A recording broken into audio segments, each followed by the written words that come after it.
Hi everyone, it's Ray here from City Fan TV, and I'm joined by Bernard Deneen from the Citizen Channel and Colin Savage, who you will recognise as Presswick Blue on Twitter, finance expert. That's Colin. How you doing, boys? Yeah, doing good. Doing good. Got a 4-day week, so off tomorrow. Oh, stop rubbing it in. So it's off celebrating your Super Cup win, Colin. Cool, yeah, no, off celebrating my nephew's wedding actually, but Fair enough. Any excuse. Yeah. Right, guys, we're going to start off by talking about Chelsea, and they're in the news at the moment. We don't know what's going on, really, Colin. I'm wearing Chelsea colours just to stand for them. I'm, dark blue. I thought I'd wear the colours for them. Well, it's almost a top, isn't it, without the sponsor? It's almost a Chelsea top. Well, on one hand, you've got Simon Jordan, who's saying that Chelsea are probably going to comply and talking about the 8 or 9 year contracts. Kieran Maguire seems to think they might comply as well with FFP.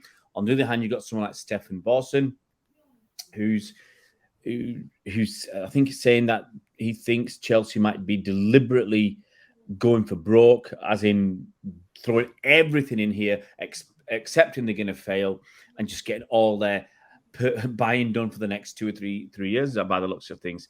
So, Colin, can you shed some light on what Chelsea are actually? What do you think they're trying to do? Well, I wish I knew, because obviously Kieran Maguire, Stefan, two people whose opinions I really respect. And it's really a puzzle, isn't it? Because apparently Chelsea have spent £900 million since Todd Bowley took over from, or Todd Bowley's consortium took over from Roman Abramovich. And people are asking the obvious question: how are they going to pass financial fair play? And it's a very legitimate opinion to say, well, they're not. And of course, we've got the problem because all the buys that clubs do in the summer are outside the kind of previous accounting period. So all the transactions Chelsea are doing this summer will only fall in the 2024 accounts, which we won't see for probably about 18 months. So we don't really know the impact. But you look at Chelsea's previous accounts, and last year, 2022, they made 115 million loss.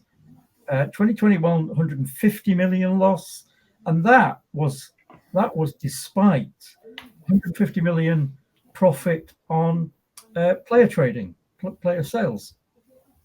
So their losses are quite big, and of course this season they're not even in Europe. So I worked out that over the last 4 seasons, their average take from the Champions League was something like 75-80 million a season. They don't actually specify it separately, whereas some clubs do. So, but we're looking at 75-80 million a season easily from the Champions League, and that's money off the table this year. Say we won't know the accounts till maybe another 18 months. And of course, they haven't got a shirt sponsor at the moment because 3 ended their sponsorship, so they haven't got that money. That's usually a big upfront payment with stuff, or a big annual payment. Carl, did Free just pull out, or was this planned? I mean, the fact they haven't got another sponsor, did they cut short the sponsorship, or why was someone not lined up? I wasn't sure. But anyway, they haven't got that unless 3 paid up any additional years. We don't know, but there was an intriguing piece the other day about apparently Chelsea were talking about sponsorship with a very obscure new American company for 50 million a season, and apparently this company's only raised $40 million in revenue, not in revenue, in kind of seed funding. So it's a bit like TeamViewer on steroids, isn't it? I mean, TeamViewer, we always said, couldn't justify that sponsorship in United because it was like matched up their gross profit. It was greater than their net profit. And of course, TeamViewer's investors agreed with that.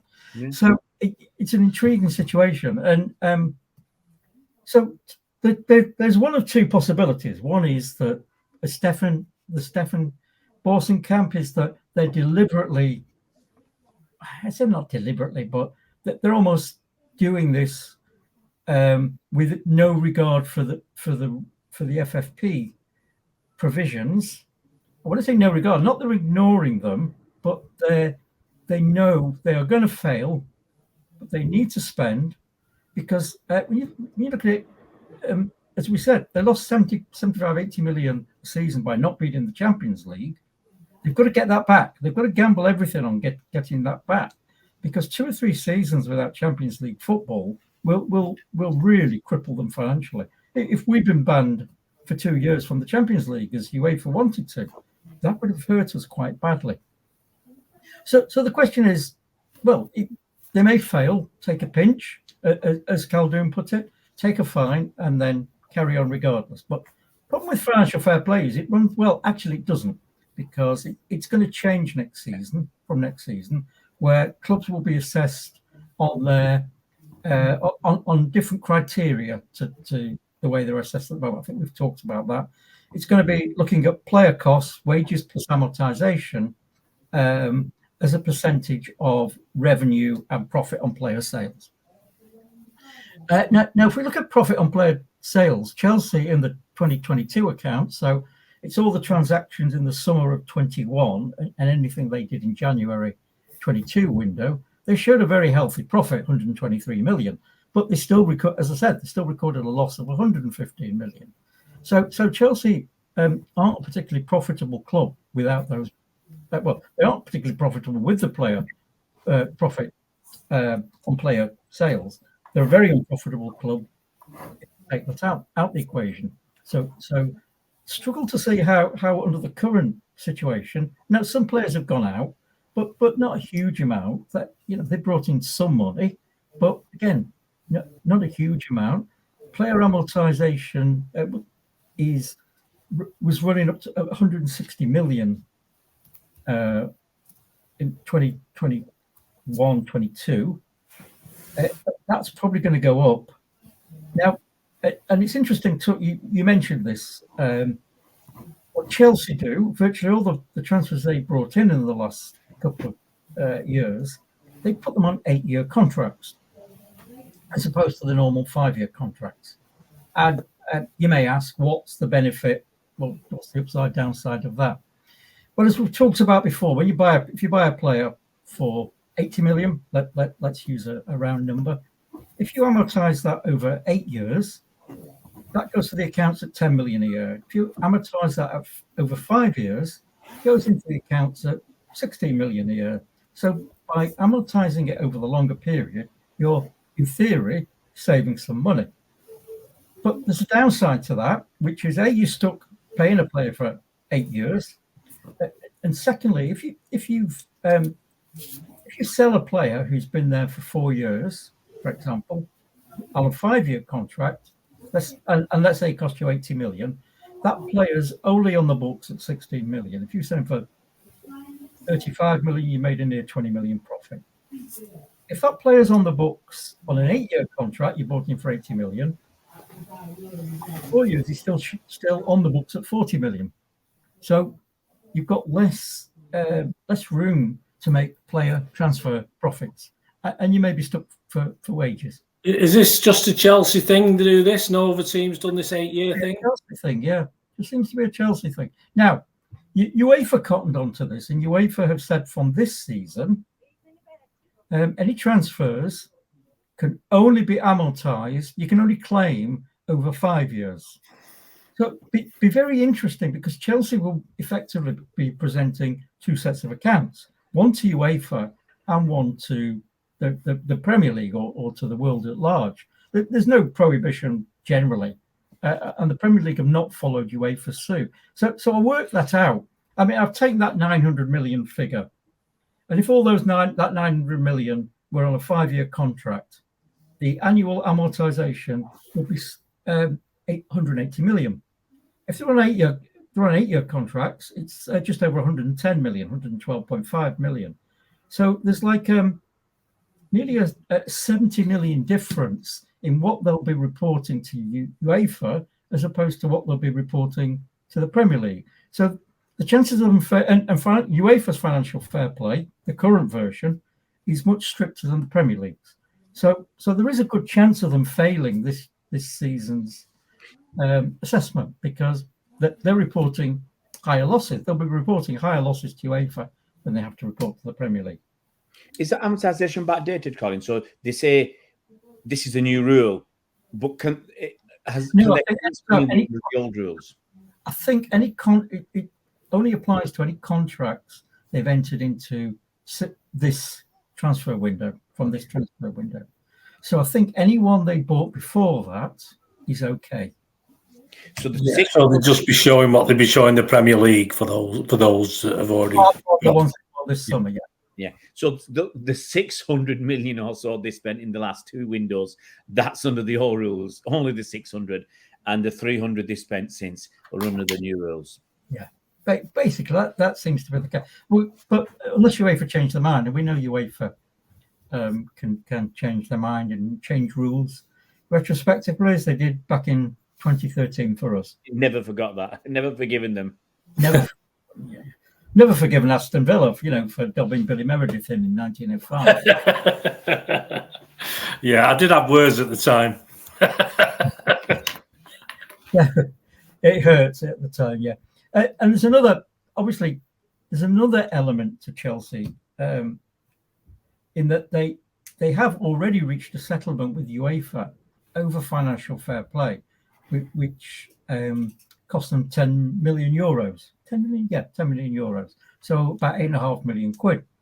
And it's very interesting, because what seems to have happened is the new ownership, Todd Bowley's consortium, have self-reported, apparently, to UEFA that there are financial underreporting during the Roman Abramovich era. We're not quite sure what that is, but there's a story that some payments were made via offshore accounts, which means they won't have gone through the books. Now it's very interesting, because the Premier League is accusing us of doing much the same thing, image rights, stuff like that, paying Mancini off the books. So it's quite funny, because the Premier League can then hardly fail to open an investigation into Chelsea when they've done even more, if the allegations are true, even more obvious misdeeds. So yes, Chelsea, we don't know.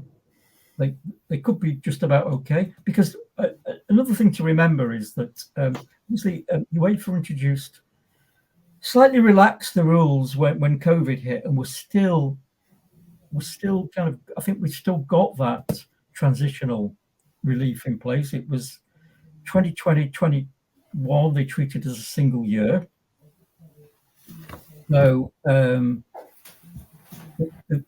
that will still be part of the 3 years to 2023. So they might get some relief from that. And also, you're allowed to write off certain costs, which for a top club like Chelsea will probably be somewhere in the region of 25, 30 million, maybe, I don't know. UEFA bans, obviously they tried to ban us for 2 years, and obviously that fell by the wayside. If they do ban a team, and that team's actually in Europe, so Chelsea aren't in Europe this season, is it carried over to when they actually qualify for Europe, or is it like, say, Chelsea never got into Europe for the next couple of seasons, they were banned for 2 years? Did they knock it forward? I guess from when they were in Europe, you couldn't ban them when they were there. I mean, Juve have been banned for a season from European competition for financial fair play irregularities, so it must have been quite serious. So, it will be interesting to see this time next year where Chelsea stand with UEFA and the Premier League.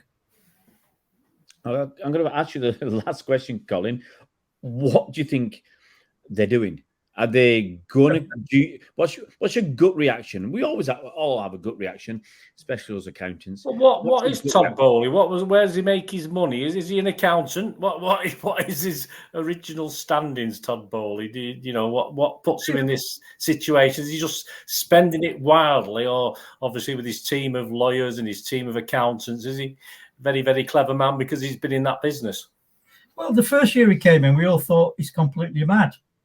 He has no idea what FFP is, but one must assume they've got a competent team at Chelsea, competent back office team anyway. The on-field team's not particularly good, considering the money they spent, certainly. So we don't know. I can certainly see Stefan's viewpoint. Take the pinch, but get your spending in.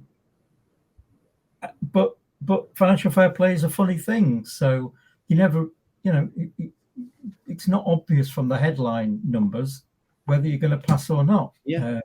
But I mean, obviously they could. There's, I guess, various different punishments that UEFA could mete out. They could say you're banned from your European competitions for 2 years. I've heard that before. They could hit them with a 50 million fine.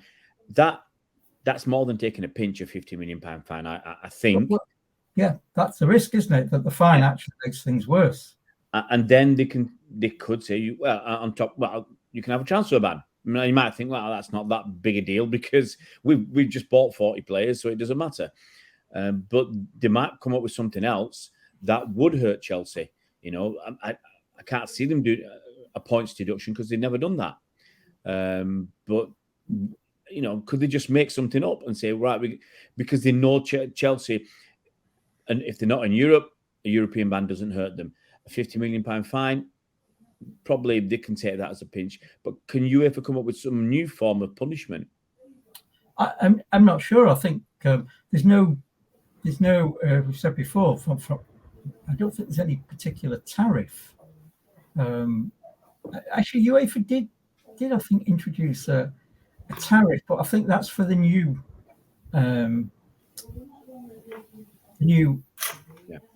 rules, not the old rules. So no, UEFA. No, I don't think the powers are quite as wide as the Premier League, but yeah, they can do what they think is appropriate. Well, I guess this story is going to rumble on. It's going to rumble on with UEFA and the European side of things. It's going to rumble on with the Premier League and the Premier League side of things. And thirdly, it might rumble on with the authorities in the UK, because if Chelsea have been underreporting and they've held their hands up, it's the same entity. It's not just because Roman Abramovich owned it means that the UK authorities wouldn't go after them for falsifying their accounts. Which is that a criminal offence? I can't remember. Deliberately falsifying your accounts. Essentially, deliberately falsifying your accounts is a criminal offence. Yes. Yeah. So they could be in for the high jump, and I don't think we'll be crying for them. But it all depends on. It's quite funny. It all depends on, do they get back in the top four? Because if they don't get back in the top four, then they really are in trouble. So I think I tend to fall into Stefan's camp. I think they've taken a huge risk to get back. It's like the Championship, isn't it? Clubs in the Championship Leicester did this to get in the Premier League because of the riches, and Chelsea can't afford to ignore that. Well, I think it was about 120 odd million when they won the Champions League, when they beat us. So they can't afford to ignore that sort of money. And as you say, it might be worth. They might feel it's worth taking the risk to get back that top four spot, but it's going to be a more difficult task than it would have been a few years ago. Arsenal now there, Newcastle there, even United have woken up a little bit. Liverpool will be fancying that. Spurs? No mention of Spurs? No. All right, we're going to mention the Joke Club. All right, guys, thanks you so much. Hopefully, you've all got a little better insight as to what's going on in Chelsea. And if you do know, let us know, because we're all still trying. If you're listening, get on, mate. Come on the show. Thank you so much, guys, and we'll see you around.